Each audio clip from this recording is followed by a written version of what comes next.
Škola Renova, která se jako jediná v Moravskoslezském kraji specializuje na restaurátorské obory. Myslím si, že tím přestěhováním do toho Krnova, že ulehčíme prostě ten přejezd, to přejíždění těch žáků Krnov a Milotice, takže budeme na jednom místě v městě. Tak líbí se mi hodně, jako ten obor jsem měl vybraný už od 13 roku, takže jsem maximálně spokojený. Teďkom nanáším vlastně polituru na intarzi, kterou máme už vlastně vytvořenou z předchozího ročníku. Celkem mě to i baví a právě jsem se dívala na školy, které jsou jakoby zaměřené hlavně na dějiny a tak. Škola by se na Lesní zámek mohla stěhovat už příští rok.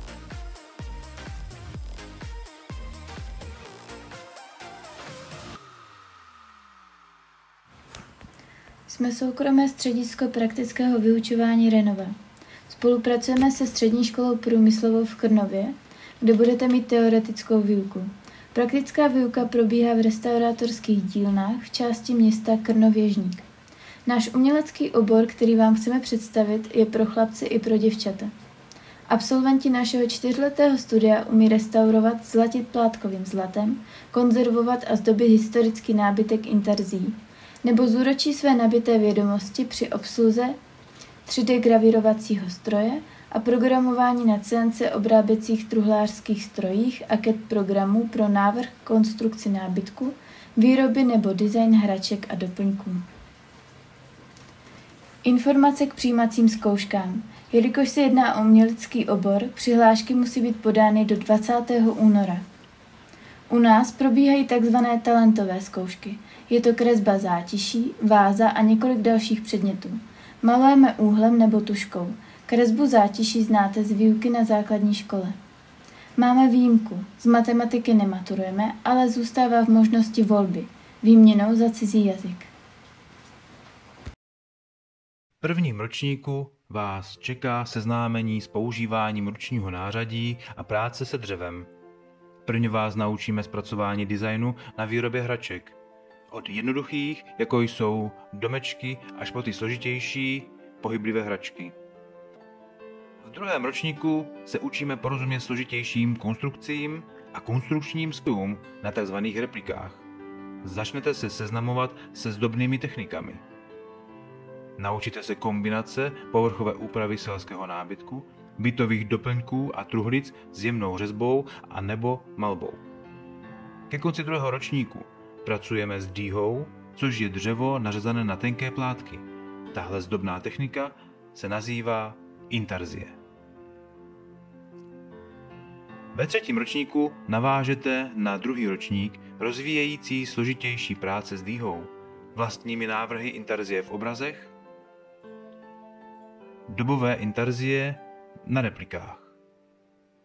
Ovšem hlavním úkolem je naučit se restaurátorské postupy na originálních historických kusech. Prohlubujete své znalosti povrchové úpravy, zdobných technik s používáním různorodých materiálů. Čtvrtý ročník je ve znamení prohlubování zkušeností v restaurování nábytku, jako je například technika zlacení, taušírování a nebo inkrustace.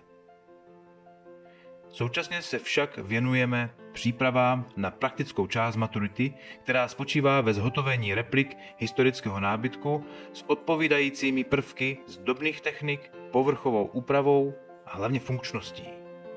Tedy již od začátku školního roku se postupně připravujete konzultacemi, návrhy a technickou přípravou ke zdárnému zvládnutí výroby vaší maturitní práce. Uplatnění absolventa našeho oboru po absolvování maturity. Je připraven pracovat v restaurátorských dílnách, v ateliérech při zhotovování nábytku a doplňků, má znalost designu nábytku a hraček. Je připraven k zahájení vlastní podnikatelské činnosti. Může pracovat v muzeích, galeriích, na úřadech památkové péče. Student po úspěšném absolvování našeho oboru má možnost pokračování dalšího studia. Ať už zůstane přímo u řemesla a rozvine své vědomosti a dovednosti v konzervování a restaurování nábytku na vyšší odborné restaurátorské škole v Brně, nebo bude dál studovat na vysokých školách v oborech. Bakalářské a magisterské studium, památková péče, muzeologie, historie, například v Opavě. Také může zúročit jen část zkušeností a jít novým směrem v technickém oboru, například dřevostavby v Ostravě a Brně. Uměleckým směrem Fakulta restaurování v Litomyšli a v Praze je obor nástěnná malba, malba na papír, kamenné sochy a restaurování knihy. Humanitní obory se studiem na Pedagogické vysoké škole, například dějepis a výtvarná výchova. Z našich řad máme studenty ve všech jmenovaných oborech na vysokých školách. Zkušenosti a zážitky. Zkušenosti budete sbírat na dílnách, ale zážitky můžete sbírat na exkurzích a stážích. Jezdíme na různé výstavy a zámky. Další exkurze, které pořádáme, je například návštěva Muzea kočárů v Čechách pod Kosířem, kde jsme obdivovali obrovské skostné kočáry.